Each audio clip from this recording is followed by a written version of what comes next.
Alright, what's up guys? This is NinjaDeathStrike, bringing you another Pokemon TCGO battle, and this is just kind of a rather goofy battle that I had tonight. I made this deck. It's not good, but it's a lot of fun, and I didn't feel like exerting a whole lot of effort, so this isn't even an expert game, just in a novice game, so I can screw around with it, but it is a really fun deck to use, so I thought I'd put the video up.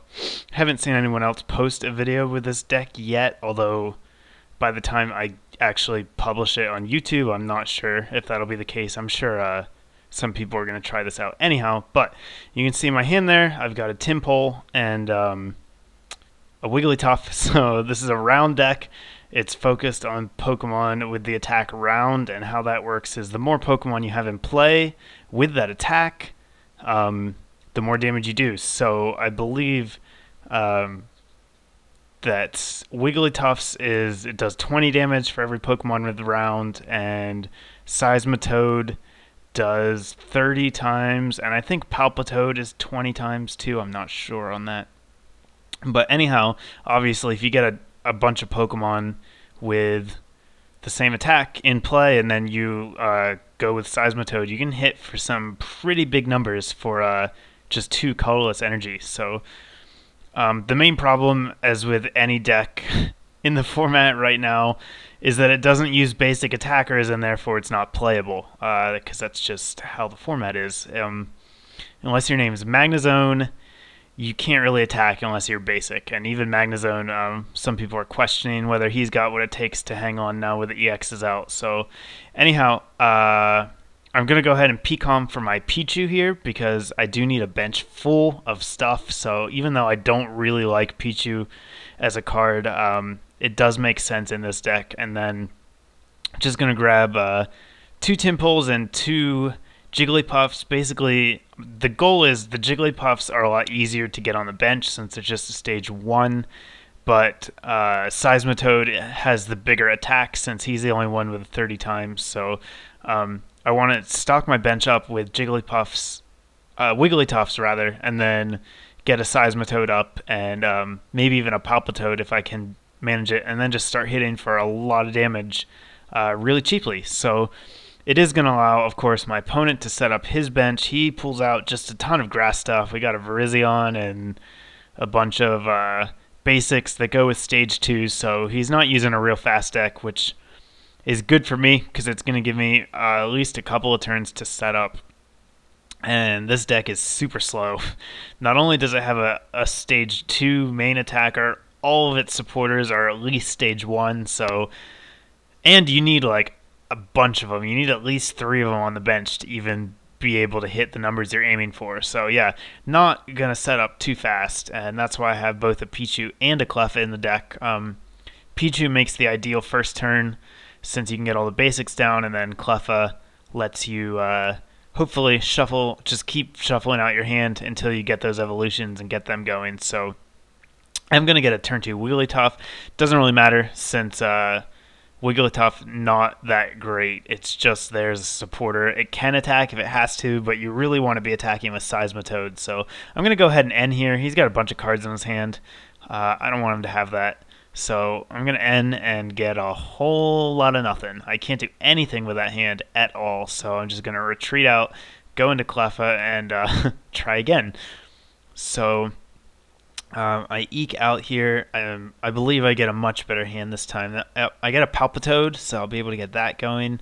Get another Wigglytuff, so I'll be able to get that going. And that means if I have to next turn, I can start attacking with Wigglytuff, because I will have 3 Pokemon that have the attack round once I evolve Timpole into Palpitoad. So that'll let me hit for 60. Which, while not great, is at least something. Or I could keep Cleffa active and try to get fully set up before I go in for my attack. So he's going to put a Grass Energy onto his Sigilyph here, and then switch it in, which I really don't understand at all. I don't remember if he takes it back there, but I think he might. Yeah, he actually ends up playing it. I don't understand this move at all, since at least the thing, I forget that thing's name, Swaddle I think it's called. I think it's a swaddle. Since at least that thing would have been able to attack. Sigalith can't actually attack, so I have no idea why he decided that's what he wanted to do. But I'm okay with that because it's gonna let me set up more, and that's always nice in a deck this slow. So there we go. Palpitoad is up, and Wigglytuff number 2 is up, and I have a DCE. So I'm gonna go ahead and attach that to a Wigglytuff. I think. Nope, I'm going to put it on a Timpole. Going for Palpitoad. All or nothing here. Oak out my hand, looking for Rare Candy and anything to get me into a Seismitoad, but unfortunately I don't get it this turn. I do get the means to get it next turn, though. I got a Rare Candy, a Pecom, and a Collector. So what I'm going to do is just retreat into Pichu and then not attack. Pichu is actually a hindrance more than a help now since it's stuck on the bench, and it means that I can't put down another Pokemon with rounds, so it's actually limiting my damage output just by not being dead. So I send it up hoping that maybe he'll kill me off, but he can't. He just plays another energy onto his Sigalith and then passes. And again, if he just kept that Swaddle out, he could have taken a prize by now. But anyhow, I'm going to go ahead and play Collector here just because I may as well. I don't have another supporter to play this turn. So I grab the last 2 of my basics, and now I can Pecom one of them away, get a Seismitoad, and then Rare Candy into it, and finally get on the offensive. So I'm going to trade away one of the Timpoles, grab my Seismitoad, and once he comes into play, I'll have 4 Pokemon with round. I'll have Seismitoad, Palpitoad, and then 2 Wigglytuffs. So that's going to let me hit for 120 damage for 2 energy, which is really great. Again, the not so great part is it's on stage 2, and it takes a lot of setup, but I actually set up quite quickly this match. And here we go. So poor Sigalith doesn't get to do anything, just gets taken out with a massive round attack for 120. And we're looking pretty good.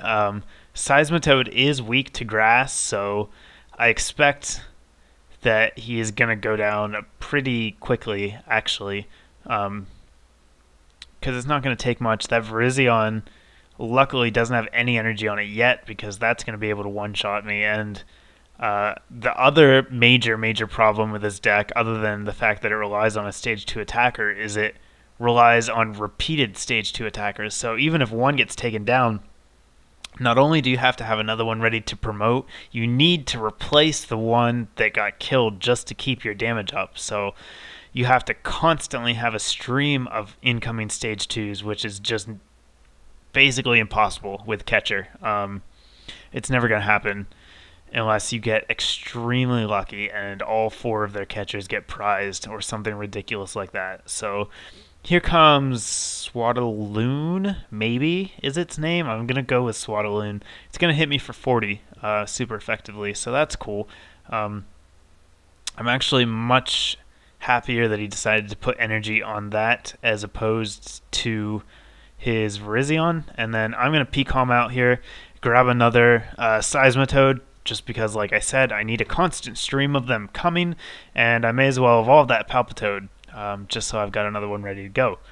I could play the Collector here. I decide not to, just because if this Seismitoad gets taken out, I may need to use that Super Rod to put him back into my deck, and then actually use the Collector to get the basic stages back. So normally, you know, after the first couple turns, you can just burn through your Collectors to thin out your deck, but I chose not to do that just in case here.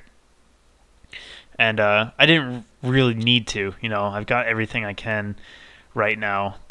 My bench is full, and unless one of my babies dies, I'm not going to have another spot for a new attacker.